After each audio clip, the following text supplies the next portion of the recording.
WrestlePalooza, WrestlePalooza, WrestlePalooza. For the start of the relationship between WWE and ESPN, this show felt, at best, extremely average. I had figured that the show would be loaded with surprises and big moments, and WWE really trying to establish itself as a product with great storytelling as well as great in-ring, and instead, for the most part, we got WrestlePalooza. The show started off with Brock Lesnar versus John Cena. And, they made this choice to try to counter program the main event of AEW All Out. And,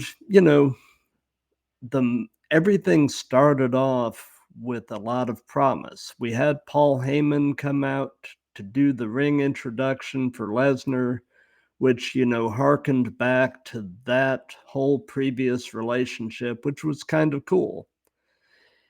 And the match itself did a good job at reestablishing Brock as a dominant figure, but it also didn't break any new ground. We've seen Brock toss Cena around like a rag doll before. We've seen it, it's been done. Yeah, Brock dominated Cena. For lack of a better word, so what? It did nothing to advance the storyline for either man as far as what's next. From what I'm reading, Cena apparently only has about 5 more appearances before he retires. And it's really kind of unclear where he goes from here. Personally, I don't want to see this whole thing with Lesnar drag out. To me, it's done. Hopefully Creative has something cool in mind for Cena's final run within this retirement tour, but, who knows?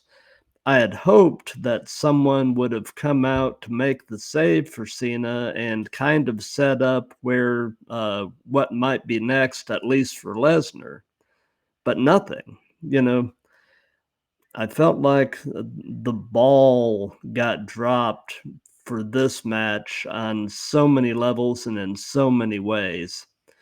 And this particular match, I'm going to give 1.5 out of 5 stars. The next match was the Usos versus the Vision, composed of Braun Breaker and Bronson Reed. And this match was a fine match for what it was.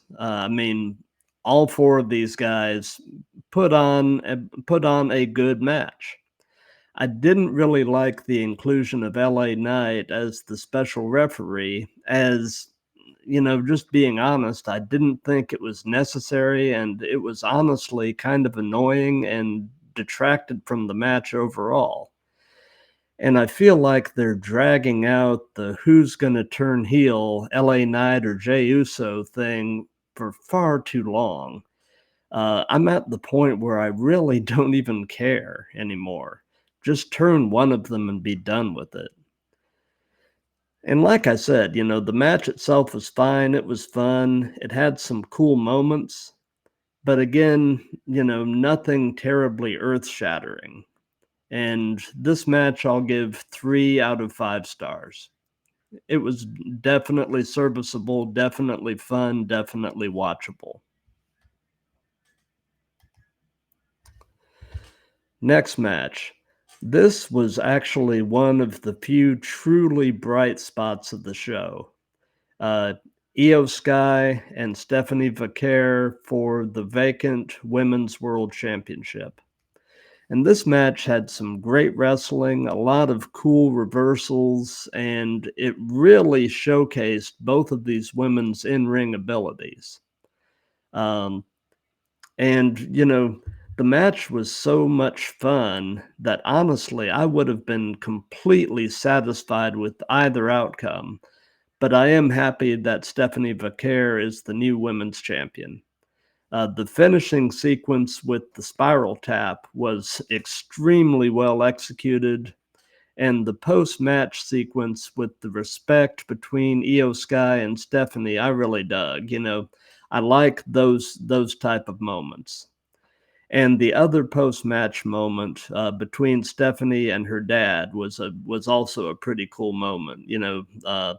Knowing her story and coming from, I guess, kind of a rags to riches type of scenario was just pretty cool. And this match, I'm going to give 4.5 out of 5 stars. I thought it was actually pretty great. AJ Lee and CM Punk versus Becky Lynch and Seth Rollins. This match was fun.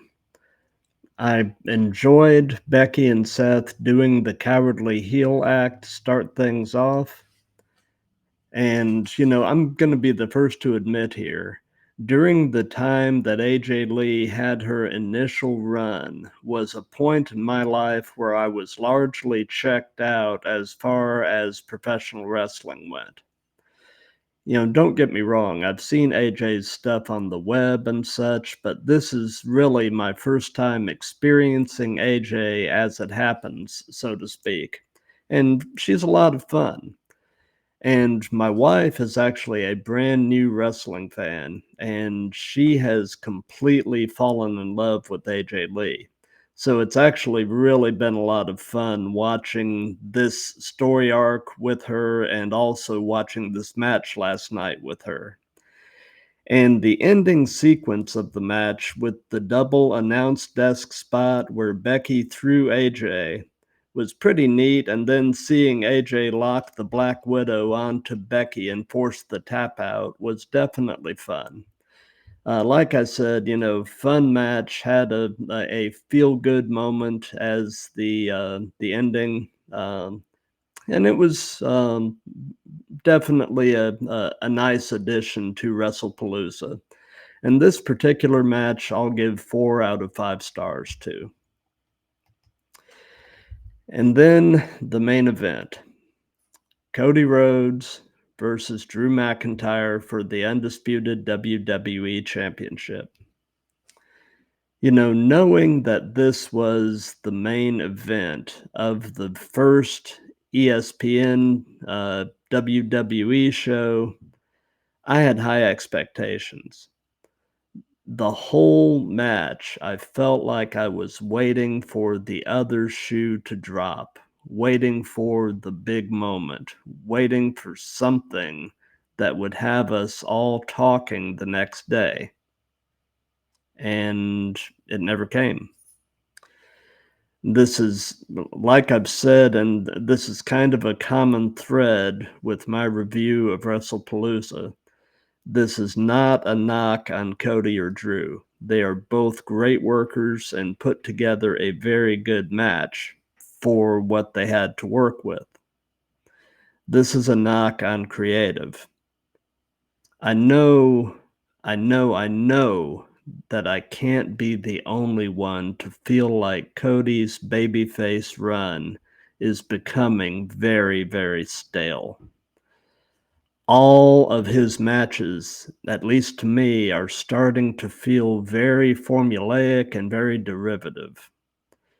At this point, I am completely, fully on board for a Cody heel turn. I mean, or some sort of a character refresh, because the white meat babyface Cody character is beyond played out at this point. Do something different.